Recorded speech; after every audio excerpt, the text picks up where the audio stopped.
Hi guys, welcome back to my channel. If you're new here, welcome. On this channel we post writing tips, unboxings, book hauls, book reviews and the occasional vlog. And today I have another book review for you, and it is 4 Seasons in Japan by Nick Bradley. Before we get into that, don't forget, if you like what you see, to subscribe to this channel. Your continued support means a lot, so thank you guys so much. I had this book on my TBR for ages. I bought it in Toppins in Bath when I went there with my friends.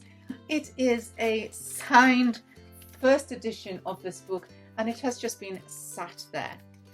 So I finally read it. I am very happy about it. It is one from my TBR jar and yeah, so glad I finally read it. Let me read you guys the blurb. Flo is sick of Tokyo. Suffering from a crisis in confidence, she is stuck in a rut. Her translation work has dried up and she's in a relationship that's run its course. That's until she stumbles upon a mysterious book left by a fellow passenger on the Tokyo subway. From the very first page, Flo is transformed and immediately feels compelled to translate this forgotten novel, a decision which sets her on a path that will change her life. It is a story about Ayako, a fierce and strict old woman who runs a coffee shop in the small town of Onomichi, where she has just taken guardianship of her grandson Kyo. Haunted by long-buried family tragedy, both have suffered extreme loss and feel unable to open up to each other. As Flo follows the characters across a year in rural Japan, through the ups and downs of the pair's burgeoning relationship, she quickly realizes that she needs to venture outside the pages of the book to track down its elusive author. And as her two protagonists reveal themselves to have more in common with her life than first meets the eye, the lines between text and translator converge. The journey is just beginning. It's a very pretty book and it does have cats. Underneath the sleeve it is orange and black there. It does have a lot of good reviews on the back. We have gentle, restrained and utterly captivating. I love this book. That's from Robbie Arnott, author of The Rain Heron. An affecting tale of lost souls making connections, told with wit, compassion and gentle inventiveness. That's Tom Watson, author of Metronome. Gorgeous, 4 Seasons in Japan is the best kind of book, layered, interlinked and clever, but also delicately drawn, immersive and big-hearted. I strung out the last chapters, reluctant to let the beguiling characters go. That's Rebecca Stott, author of In the Days of Rain. A finely drawn evocation of Japan, of youth, age, dreams, disillusionment, struggles and strength. Nick Bradley has created a set of many layered characters whose actions and attitudes pull us deeply into their story. A poignant and beautiful book. That's Hazel Pryor, author of Away with the Penguins. And finally, a beguiling book within a book that delicately traces the interconnectedness of lives across generations, within families, between strangers, and between books and their readers. I loved it. That's Andrew Cohen, author of Worthless Men. The author also wrote The Cat and the City, which may be one on my wish list now. Let's get into my quotes from this book. Page 21. Flo, Yuki sighed impatiently. You know it's very childish when you do this. Flo's eyes were locked on the water, those long, slow ripples. Flo had always done this, shutting down for fear of saying the wrong thing or misunderstanding her own emotions. She was silent, unable to form words. I thought this was good representation. This is actually something my partner Matt will do if he feels overwhelmed or lost or unsure. Yeah, I thought it was good representation of that. Page 101.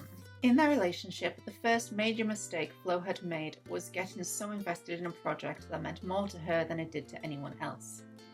She'd been the one to encourage Yuki to write her memoir, Kyushu Queer, and had read each chapter as it came in. Yuki had begun the project as a piece of fun, writing about her experiences growing up gay in rural southern Kyushu, within a traditional and conservative family. Flo had read the initial essay Yuki had written in Japanese and had been gripped. She couldn't stop reading it. She had to have more. And so Flo had encouraged, pressured, Yuki to write more essays, to keep going, perhaps even when Yuki had not wanted to. But each week, Flo had pestered Yuki for a new essay, calling each a chapter, and eventually Flo started to refer to it as a book. Where is it? She'd asked on the Sunday evenings when she'd not received anything. Yuki would groan and swear. Please give me a break, I don't want to. Flo had usually responded with passive aggression at this point, saying things like, fine, if you don't want to, that's fine. I just think it's a shame. causing Yuki to disappear to a late-night cafe for an hour before coming back with something hastily scribbled on a squared manuscript sheets the Japanese used to write compositions on by hand.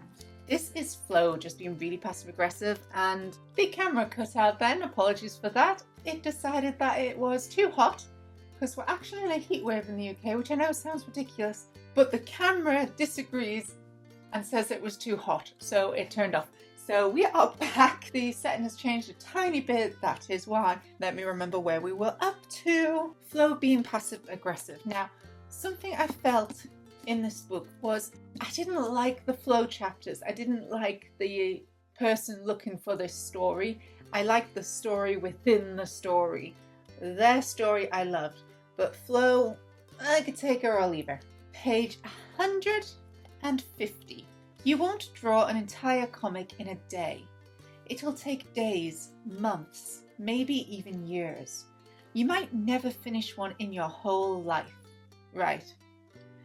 But the important thing is that you turn up, you get out your pen, and you draw one small thing, one line at a time. That's how you achieve something big. Not in one giant leap, but in 10,000 tiny steps.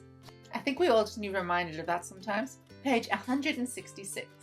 Now, so this is when Ayako's leg is fidgeting on the train, and then they start tapping on the window when they're told to stop fidgeting the leg. This is fully replicated when Kyo is also doing that on the train later on, which just shows you they're related, and also I just thought it was good representation. I am that fidgeter. And my final quote is page 170. He was too much of a coward to do more than think about it. No, not moving to self-harm or attempt suicide is not being a coward. To choose to stay and to work through it is brave, and that should never be seen as the coward's way.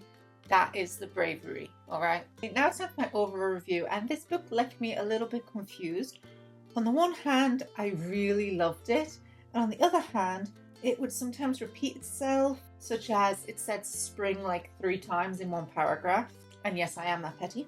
It deals with really tough situations, so the trigger warning suicide is talked about in this book, so do be aware of that. Really heavy topics. It has family problems, it has people learning to forgive themselves, people learning to grow from their past mistakes, but also to forgive them. Also, I wasn't too keen on the start. As I said, I don't get on with Flo. And the winter part of this book is the 4 seasons did feel a bit condensed and rushed compared to the other seasons. And also, who is Kibiki's family? I have a hunch, but I could be wrong. But it is one I'm going to read again.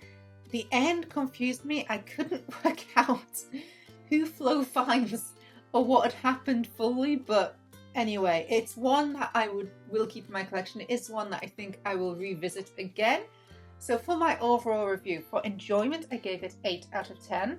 Writing style, 8, mainly due to those repeats. Plot, 7. World building, 10. You really felt you knew the area that this story is based in. Characterization, 10. Representation, 10. And originality, I gave it a 9. So overall, I gave this 4 stars out of 5. I did really enjoy it. I am going to keep it in my collection. I will look up The Cat and the City, which is one of Nick Bradley's other books. I enjoyed it. And that's it. Thank you guys so much for watching. I hope you enjoyed this review. If you like this video, don't forget to subscribe to this channel. If you like to see since I upload, click that little bell down below. You can also follow me on Instagram, Facebook and Tumblr. I post books, pictures, as well as marketing tips and unboxings on there. And thanks for watching, guys. Bye!